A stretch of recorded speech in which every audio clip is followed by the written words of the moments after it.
Good morning, all. Good afternoon, good evening, or good night. Wherever you reside in this wonderful wet blue marble that we call home, one of those greetings will suffice. And I'm not going to talk about world. God, the world today is just silly, but I'm not going to talk about that. So, new venture for me.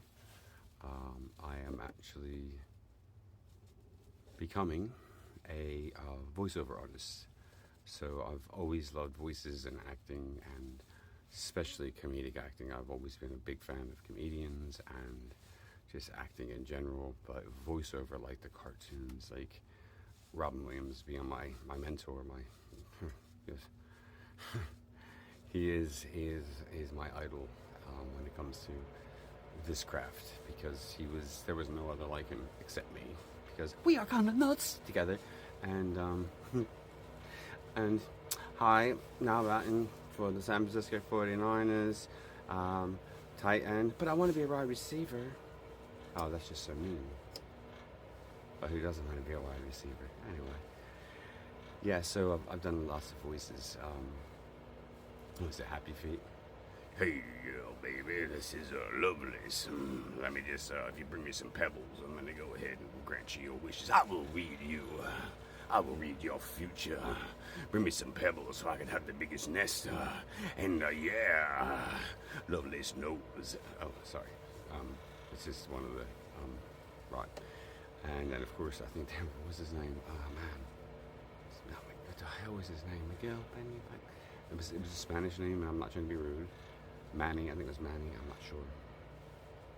But anyways, okay, listen, we're all going to go, okay, and we're going to do this, okay, and we're going to run back, and we're going to, it's Ramon, Hey, Ramon, we're going to run around, and we're going to tell him, we're going to just go back and forth, I'm like, okay, we're going to do this, and then, we should go see Lovelace, because Lovelace is cool, I like Lovelace. That's that one. And then, oh man, there's so many voices, I'm feeling a little frisky. I'm the ghost with those, babe. Beetlejuice. Yeah, I've always loved voices. I was a class clown. Always a class clown. Always a class clown. I got in more trouble being a class clown than I did anything. But when... Here's the thing about me in school, right? So I didn't do very well, but I did. So, if any of my kids are watching this, do your fucking homework. Do your homework. But anyway, so what happened was I refused to do homework. I'm like, I'm there for 7 hours a day. Why the hell am I going to do like 3 hours of work? So what I started to do is just pass their tests. So that's pretty much the way that I passed school for most of my years, until leaving, at not actually completing 9th grade. So I finished 8th grade after a second go around. It was, round it rolled. So I took a second shot at it and passed it, and then 9th grade was just not for me. I just too eccentric for school. But in my defense, I never failed a test. And I actually, between the probably 6th grade and 8th grade, never did homework. Just kind of sat still and doodled on my desk or on, a scratch pad, and I would just listen. And then I would pass their tests with A's. Like, I was getting 99s, 100s, 101s. Like, these were not. So every time it came up, like, you're failing because blah, blah, blah. Why am I failing? I'm failing because I'm not doing homework. Well, that's because I can pass your test. Why would I do homework? Any test you give me, I've passed with an A.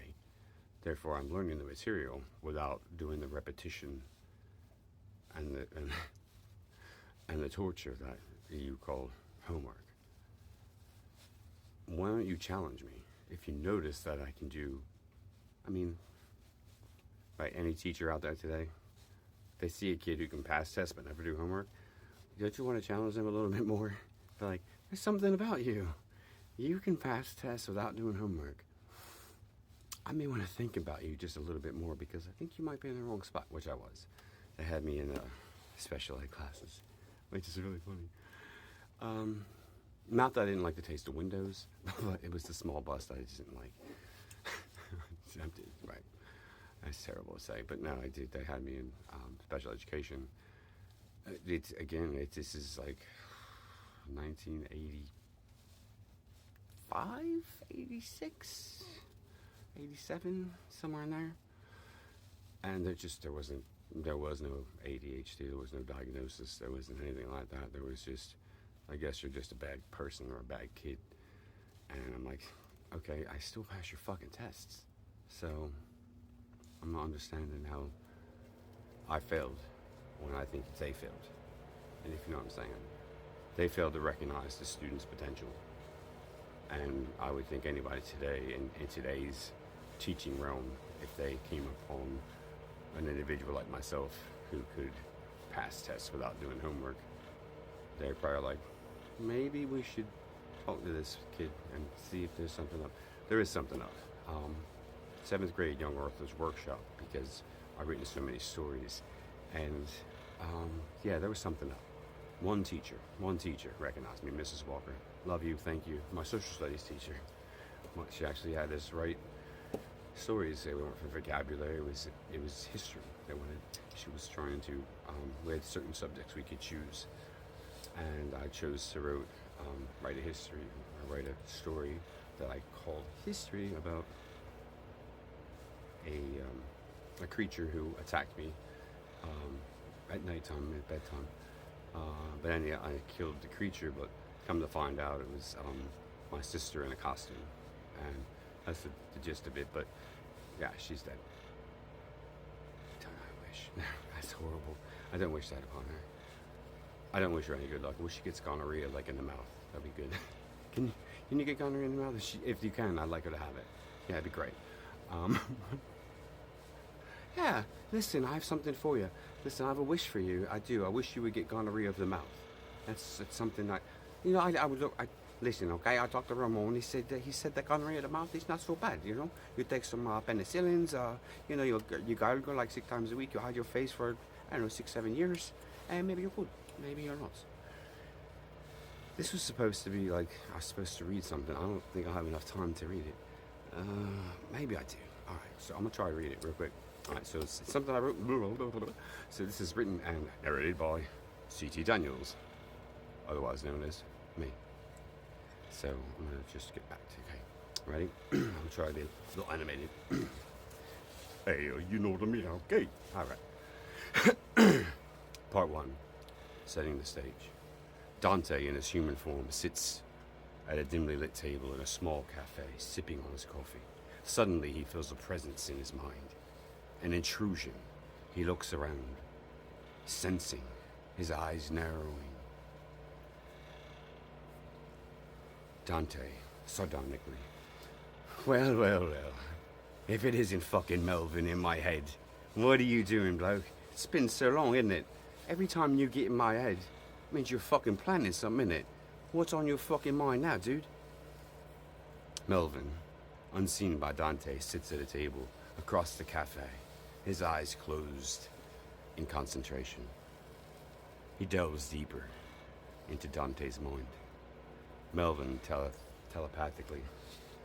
Oh, Dante, my old friend. It's been too long since our paths have crossed. I'm trying to do that. Dante mentally. Fucking cut this small talk, man. Melvin, I know it's you. What the fuck do you want, man? Melvin telepathically. Oh, just a friendly chat, Dante. Catching up on old times, reminiscing about our shared pasts, if we should, yeah? Dante mentally. Fucking spare me, man. I know you didn't come all this way for fucking pleasantries.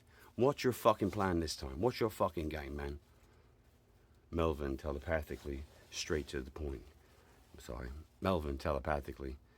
Straight to the point, then. Always very good, Dante, my boy. Since you asked nicely, I tell you, I'm planning. We're planning. We're planning something big. Something that will put me back on top. Put us back on top. Mentally. Dante mentally. Let me guess. You're going